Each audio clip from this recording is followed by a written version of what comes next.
माँ, मैं घड़े बनाने आंगन में जा रहा हूँ। थोड़ी देर बाद खाना खाने आ जाना। आजकल तू काम के चक्कर में खाने पे ध्यान ही नहीं देता है। ठीक है माँ।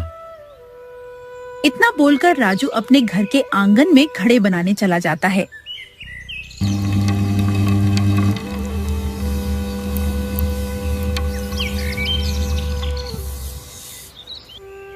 तभी सरपंच और गांव के कुछ लोग वहां आते हैं। अरे सरपंच जी, आप सब यहाँ? कोई बात है क्या? राजू, गर्मी आजकल कितनी बढ़ गई है भाई। गांव का कुआं धीरे धीरे सूखने लगा है। सच में ये तो बहुत चिंता का विषय है सरपंच जी। इसलिए हम सब ने मिलकर सोचा है कि अब जितना हो सके पानी का इस्तेमाल कम करेंगे ताकि पानी की बचत हो सके। अरे वाह, ये सुझाव तो बहुत अच्छा है।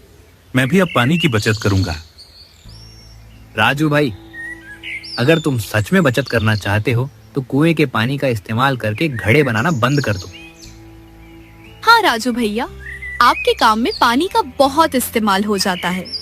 यहाँ तो गर्मी के वजह से पीने का पानी भी पूरा नहीं पड़ पा रहा है। आप सब ऐसा फैसला कैसे ले सकते हैं? आपको पता है कि मेरे काम में पानी की कितनी आवश्यकता है। देखो राजू, तुम्हें हमारा फैसला मानना ही होगा। क्या तुम ऐसा चाहते हो कि गांव वाले प्यास से मर जाए? नहीं नहीं सरपंच जी, अगर आप सभी का यही फैसला है तो ठीक है। मैं कुएं के पानी का इस्तेमाल नहीं करूंगा। सरपंच और गांव वालों ने मिलकर राजू के काम में रोक लगा दी और अपना फैसला सुनाकर वहां से चले गए। राजू मायूस होकर घर के अंदर जाकर बैठ गया। अरे बेटा, क्या हुआ? इतना मायूस क्यों है? कुछ नहीं माँ, बस ऐसे ही थोड़ी थकान सी हो रही थी। सच बता बेटा, कोई परेशानी वाली बात है क्या? माँ के बार बार पूछने पर राजू ने उन्हें सारी बातें बताईं और रोते हुए अपने दिल का बोझ हल्का करने लगा। माँ, अब तक तो सब ठीक चल रहा था। भगवान हमें जितना दे रहा था हम खुशी खुशी उतने में गुजारा कर रहे थे। फिर अचानक हमारे साथ इतना बुरा क्यों हुआ? ये तो सरासर नाइंसाफी है। वे लोग ऐसा निर्दयी फैसला कैसे ले सकते हैं? सब लोग अच्छे से जानते हैं कि घड़े बेचकर ही हम घर चलाते हैं। गांव के कुएं पर हमारा भी बराबर का हक है। पर माँ, उनका कहना भी सही है ना। अगर मैं कुएं के पानी से काम करूंगा तो गांव वालों के लिए पीने का पानी नहीं बचेगा। अच्छा, तू फिक्र छोड़ और खाना खा ले, सब ठीक हो जाएगा। राजू के सर पे नई मुसीबत आन पड़ी थी, मानो जैसे उसके पैरों तले जमीन खिसक गई हो। उसकी माँ ने उसे समझाया और उसके लिए खाना लेकर आई। ये ले बेटा, खाना खा ले और ऊपर वाले पे भरोसा रख। वो जो भी करता है उसके पीछे कोई न कोई वजह छुपी होती है। इसके बाद दोनों माँ बेटे बैठकर साथ खाना खाने लगे। दिन बीतते चले गए। राजू का काम बिल्कुल ठप पड़ गया था। गांव में कहीं भी पानी नहीं था। हर तरफ सूखा, बंजर और सूरज की उष्णता। एक दिन राजू परेशान होकर गांव में घूम रहा था। क्या बात है भाई, आजकल तुम घड़े बनाते नहीं दिख रहे हो। कैसे बनाऊं मित्र? तुम्हें तो पता ही है गांव में पानी का अकाल पड़ गया है। पूरे गांव में पीने तक को पानी नहीं है और तुम घड़े बनाने की बात कर रहे हो। पर तुम्हें तो बस कुम्हारी ही आती है। इसके अलावा तुमने आज तक कोई दूसरा काम किया ही नहीं, तो अभी घर कैसे चला रहे हो? अब क्या बताऊं बड़े भाई, बड़ी मुश्किलों से गुजारा हो रहा है। माँ की दवाइयों के लिए भी खर्च नहीं निकल रहा है। इधर उधर मजदूरी करके खर्च निकाल रहा हूँ। बाप रे, इतनी गर्मी में मजदूरी करना कितना कठिन होता होगा ना। अब क्या करूं, मजबूरी है। लगता है ये गर्मी मेरे खुशियों में आग लगाने आई है। अच्छा भाई, मैं भी चलता हूँ, धूप बढ़ रही है, मुझसे तो बाहर नहीं रहा जाएगा। मेरी मानो तो तुम भी घर चले जाओ। इतना बोलकर वो आदमी फौरन अपने घर को चला जाता है। राजू उदास होकर गांव में टहलने लगता है। टहलते टहलते वो जंगल चला जाता है, जहां उसे घड़े बनाने के लिए चिकनी मिट्टी मिलती है। वाह, ये मिट्टी तो कितनी अच्छी है। इससे बहुत मजबूत और टिकाऊ घड़े बनेंगे। पर क्या फायदा, अब मेरा हुनर किसी काम का नहीं है। काश ऐसी परिस्थिति न होती तो आज मैं खुशी से अपने हुनर को तराश रहा होता। राजू अफसोस जताते हुए खुद से बातें कर रहा था। तभी गीता दूसरे गांव से पानी लेकर जंगल के रास्ते से वापस आ रही होती है। अरे भाभी, ये सुबह सुबह तुम कहाँ से पानी लेकर आ रही हो? दूसरे गांव में तो जैसे भगवान ने आशीर्वाद दे रखा है, वहाँ तो पानी की कोई कमी ही नहीं है, बस वहीं से पानी लेकर आ रही हूँ। ये तो बहुत आश्चर्य की बात है। हमारे गांव में धूप के कारण नदी कुएं सूख रहे हैं और दूसरे गांव में इसकी भनक तक नहीं है। मुझे तो लगता है भगवान सिर्फ हमारे साथ ही ठिठोली कर रहा है। गांव के सभी पुरुष औरतें सब दूसरे गांव से ही पानी ला रहे हैं। अब हमें अपने गांव के कुएं से कोई उम्मीद नहीं रही। ये सुनते ही राजू के मन में सुझाव आता है। क्यों ना मैं भी दूसरे गांव से पानी लाकर अपना काम करूं? वहां पानी की कोई कमी नहीं है तो कोई मुझे रोकेगा भी नहीं। इतना सोचते ही राजू खुश होकर फौरन अपने घर को भागता है।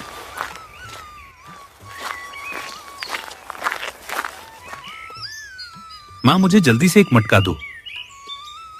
हाँ हाँ देती हूँ बेटा, लेकिन तू इतनी जल्दी में क्यों है? क्या बात है, आज बड़े दिनों बाद तेरे चेहरे पे मुस्कान दिख रही है।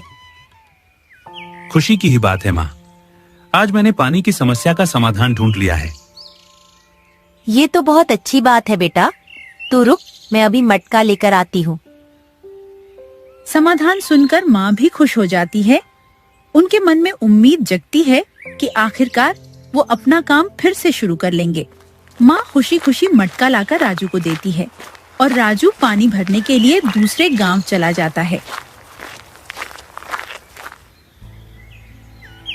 तुम कौन हो भाई? इस गांव के तो नहीं लग रहे। हाँ, मैं दूसरे गांव से आया हूँ।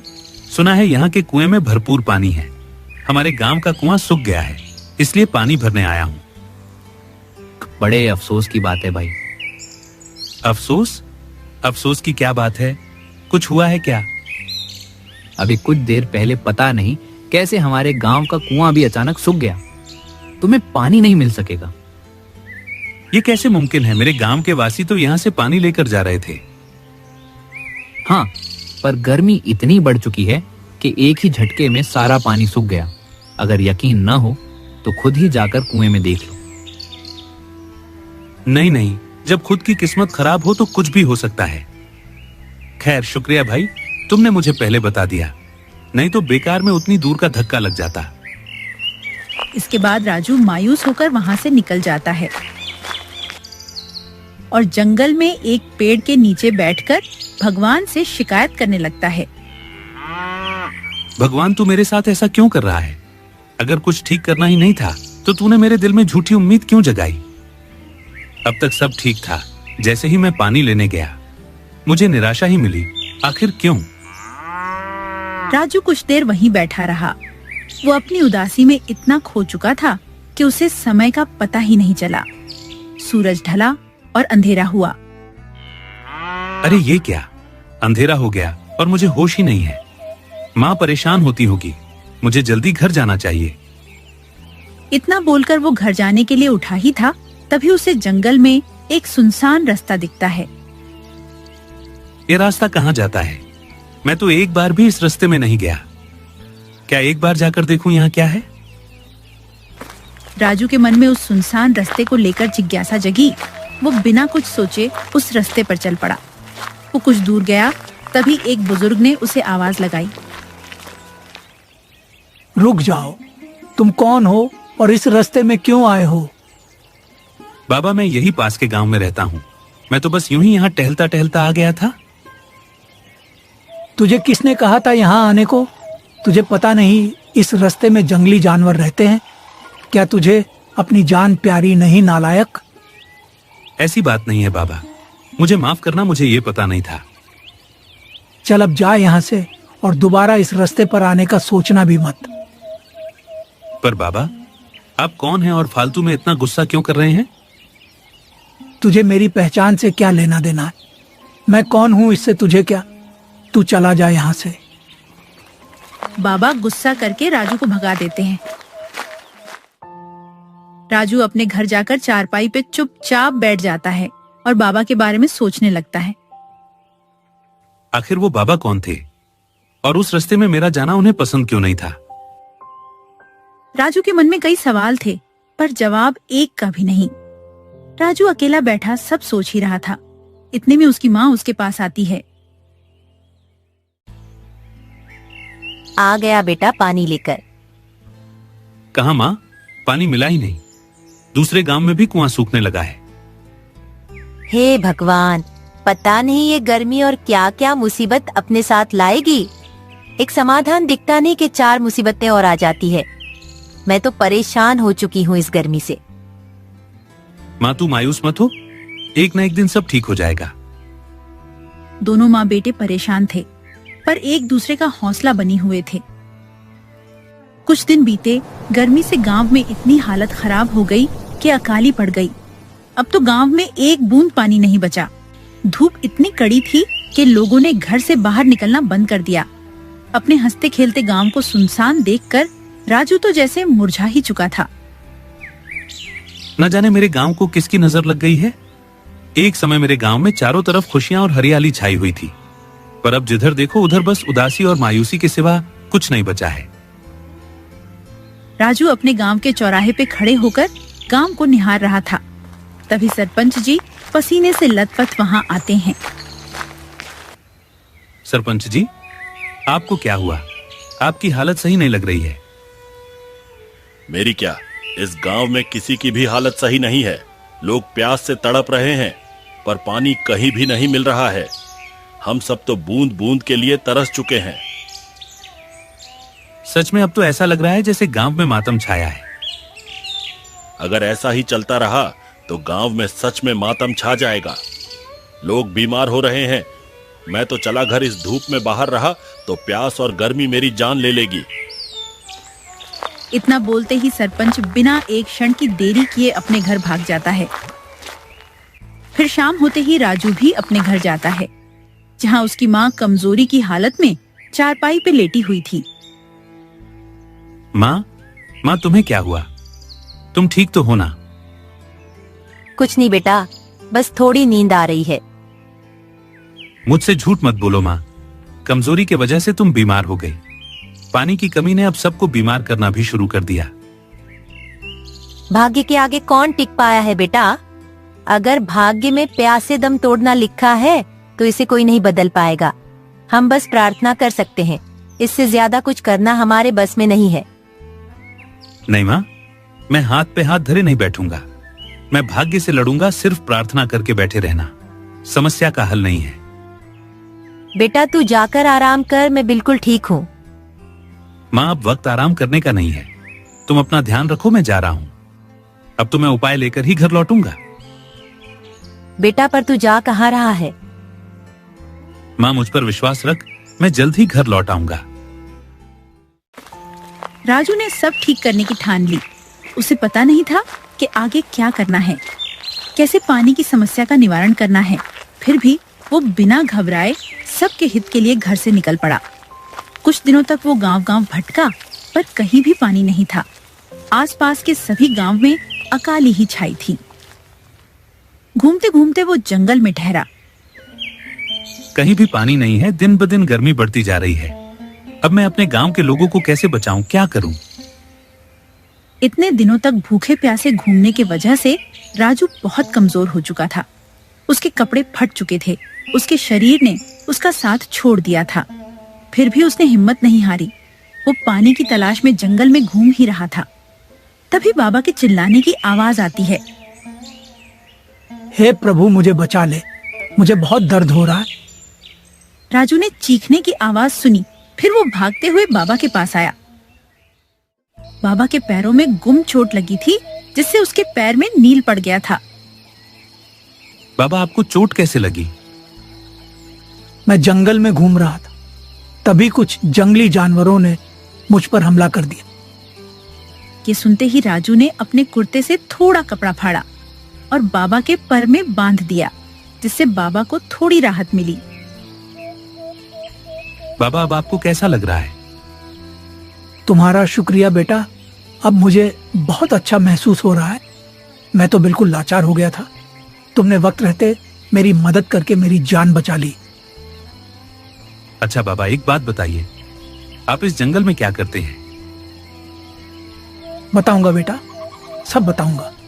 पहले तुम ये बताओ कि तुम यहाँ क्या कर रहे हो और बार बार जंगल के इस सुनसान रास्ते में क्यों आते हो?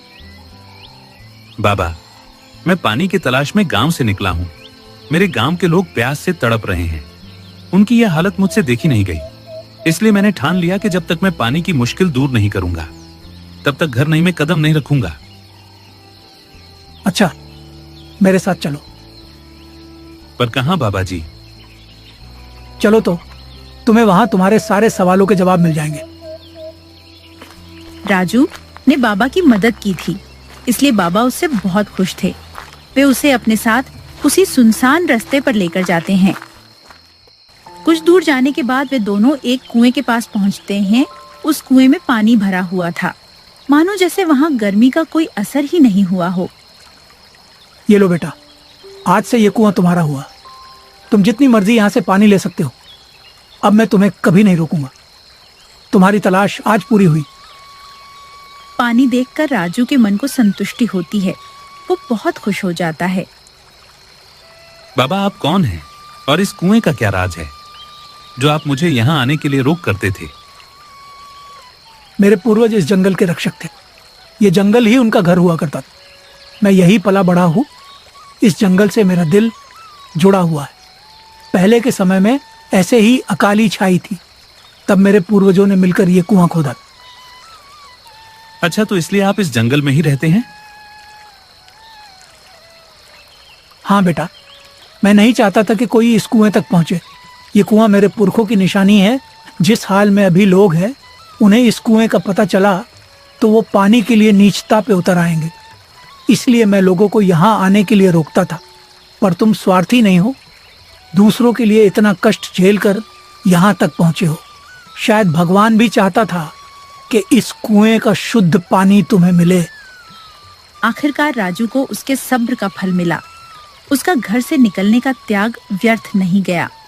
वो कोई मामूली कुआं नहीं, बल्कि पुराने जमाने का टिकाऊ कुआं था, जो उस समय के लोगों ने बड़ी तकनीकियों से बनाया था। इसलिए चाहे कितनी भी गर्मी हो, उसका पानी कभी सूखता नहीं था। शुक्रिया बाबा, आपकी वजह से अनहोनी होने से टल गई। आपने मेरे जीवन के उद्देश्य को मंजिल तक पहुंचा दिया। मैं आशा करता हूँ कि तुम्हारे सारे काम आसान हो जाए और तुम्हें वो सब मिले जिसके लिए तुम आज तक मेहनत करते आए हो। राजू ने प्रेम भाव से बाबा को अलविदा किया और वहां रखे मटके में पानी लेकर अपने घर गया। इतने दिनों बाद उसे घर में देखकर उसकी माँ खुशी के मारे भावुक हो गई। बेटा, तू कहाँ चला गया था? पता है मैं कितनी परेशान हो गई थी। तुझे जरा भी फिक्र नहीं है ना अपनी माँ की, इसलिए तो अपनी माँ को छोड़कर चला गया था। माफ कर देना माँ, ये देख मैं क्या लाया हूँ। राजू ने माँ को पानी से भरा मटका दिखाया। माँ बहुत प्यासी थी, इसलिए राजू ने बिना देरी किए उन्हें पानी पिलाया। इतना साफ और शुद्ध पानी पीकर माँ की तबीयत ठीक हो गई। बेटा, तू ये पानी कहाँ से लाया है? इतना शुद्ध पानी तो मैं अपने बचपन में पिया करती थी। शुद्ध पानी का स्वाद अलग ही होता है, दिल को सुकून पहुंच जाए, इतना साफ और शुद्ध पानी है ये। माँ, अब हमें पानी की कभी कमी नहीं होगी। आज मुझे पता चल गया कि जल ही जीवन है। शरीर को तंदुरुस्त रखने में पानी का बहुत महत्वपूर्ण योगदान होता है। इसके बाद राजू ने उस पानी से घड़े बनाना शुरू किए। घड़े बहुत अच्छे और मजबूत बनते थे। राजू ने घड़े बेचने और लोगों की मदद करने की नई तरकीब सोची।